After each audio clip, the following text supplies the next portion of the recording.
Today, I'm painting a few small thank you cards for my collectors. And along the way, we'll talk about painting small formats, experiment with a silicone tool that some of you have asked me about in the comments, and also reflect on how my work has changed over the year.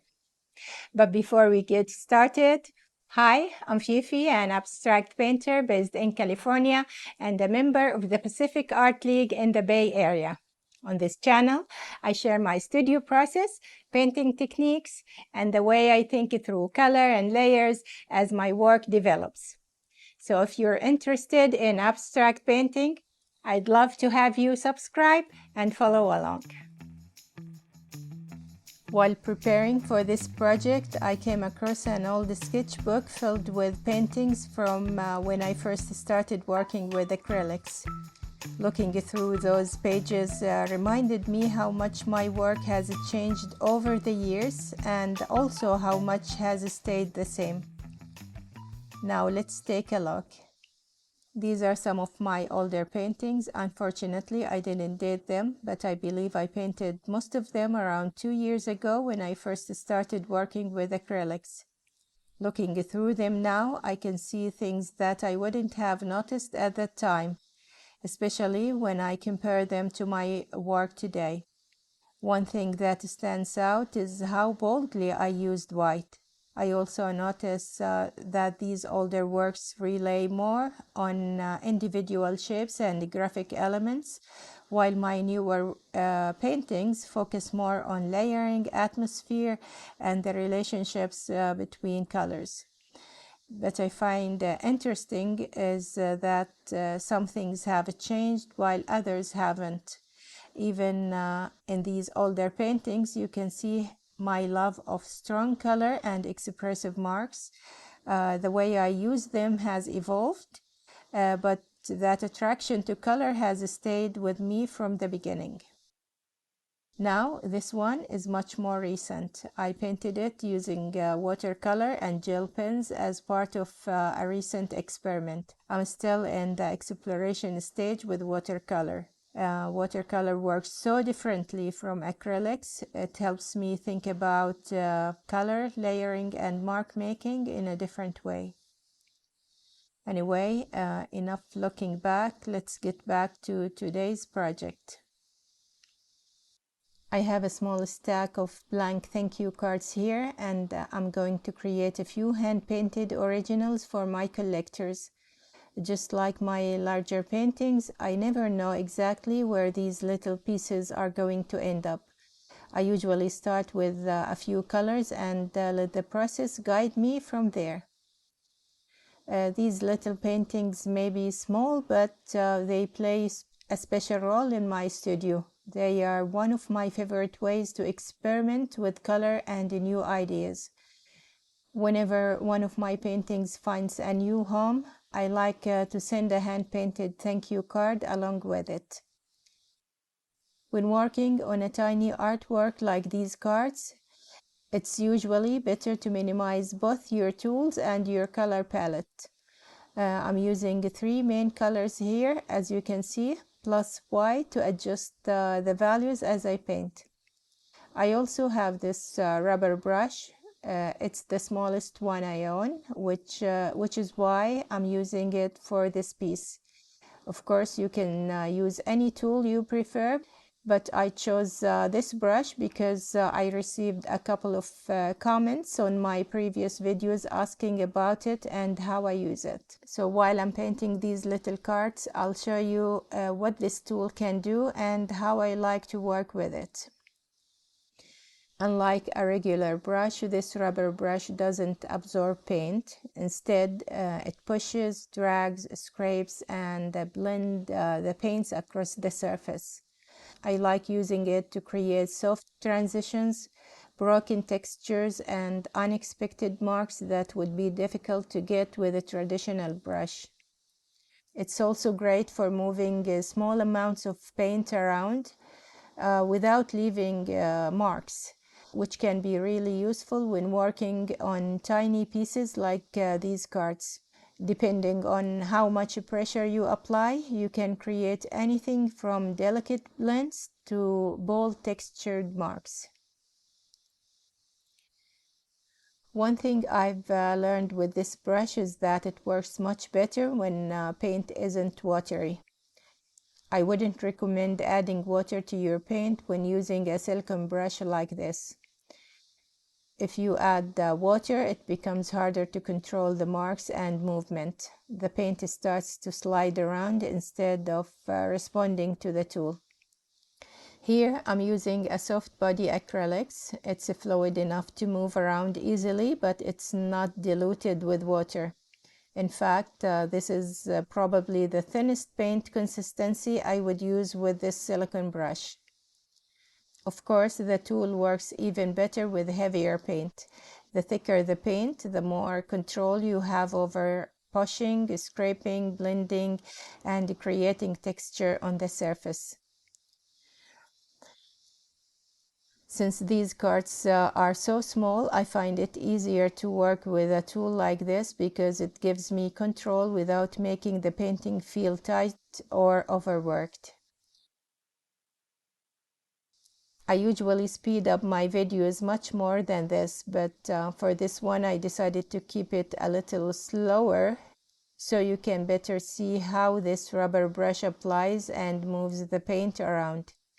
The footage is playing at 1.5 times speed, which I think is a nice balance between showing the process and not taking up too much of your time.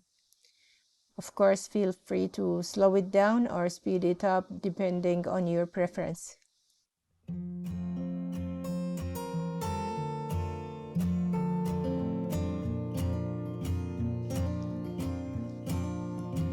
As you can see, from time to time I add some white and blend it to the paint. I'm not really changing the color itself as much I'm changing the value. It helps create contrast, depth, and a little more visual interest across the surface.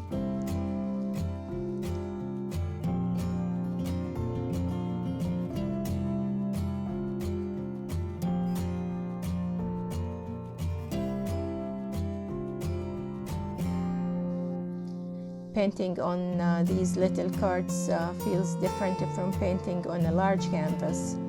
When I'm working large, I can make big gestures, use bigger tools, and move around the surface more freely. But on a small card like this, every mark matters. There isn't much room to hide mistakes, and even a tiny brush stroke can change the whole piece. I actually enjoy that challenge because it forces me to make decisions quickly and to think more about the main shapes, the color relationships, and the overall feeling instead of details. For me, these small studies are a great way to test ideas, experiment with color, and discover compositions that I might want to explore later on a large painting. And if you're enjoying spending a little time in the studio with me today, don't forget to like, subscribe, and share the video.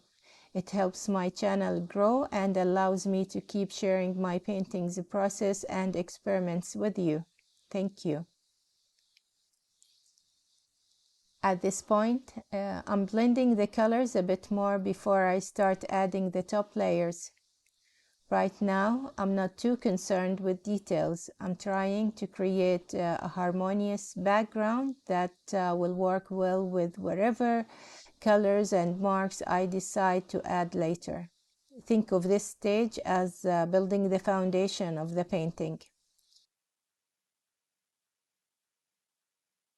I find that when the background already has a nice balance of color and movement, the later layers tend to come together much more naturally. So I'm taking my time here, blending some areas, softening others, and letting the colors start to relate to one another.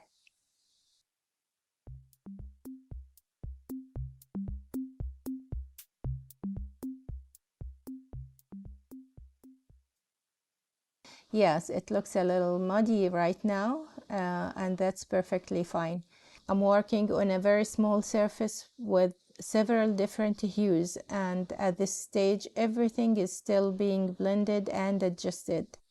When colors start interacting with each other, there is often a point where the painting loses some of its clarity and looks a bit muddy or dull.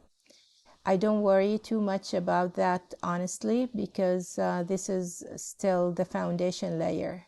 Right now, I'm more interested in creating color harmony and establishing relationships between the colors than creating beautiful shapes and passages. Once I start adding the upper layers, introducing a cleaner color, a stronger contrast, and more deliberate marks, the painting will begin to regain its energy and structure. Just wait for it.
You can probably start to see the structure building in the lower two cards now. Earlier, everything was a bit loose and atmospheric, but as I add more layers, certain shapes and color areas start to establish themselves. That's usually when I begin to get a sense of where the painting wants to go. I'm starting to think more about composition, how the shapes relate to one another, and how to create a sense of balance within such a small space. Even though these cards are tiny, they still need a clear composition. The challenge is that every mark carries a lot of visual weight. So a small change can have a big impact on the overall design.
Getting into the upper layers is always fun and challenging at the same time. This is usually where I start to feel the painting guiding me a little. I have more control now because the structure is becoming clearer, and that control is still influenced by everything that happened in the earlier layers. At this stage, I'm having a conversation with what's already there. Some marks stay, some disappear, and some lead me in directions I wasn't expecting. That's one of the reasons I enjoy abstract painting so much. There's a balance between planning and discovery that keeps the process so interesting.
And now it's time for one of my favorite parts, peeling off the tape and revealing the final result. This is where all the layers and a little surprise come together. Sometimes it turns out as I imagined, and sometimes it surprises me, which is part of what keeps painting so interesting. Let's see how these cards turned out.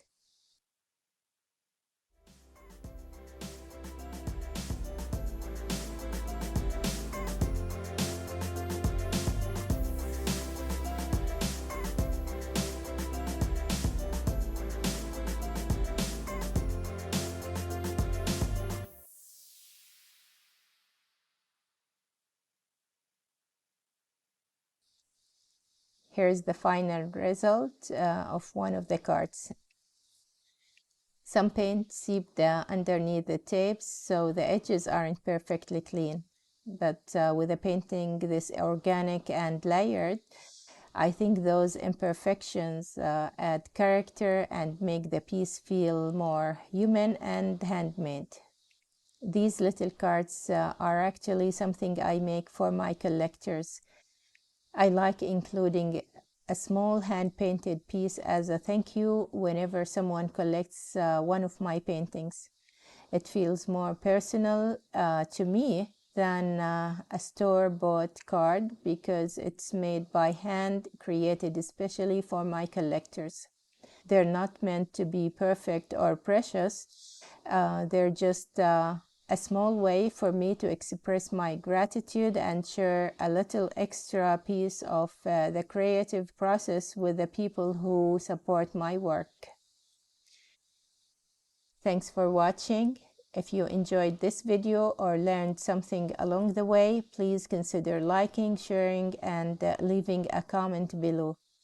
And if you haven't subscribed yet, I'd love to have you join our growing community of artists and art lovers. Take care and see you in the next video.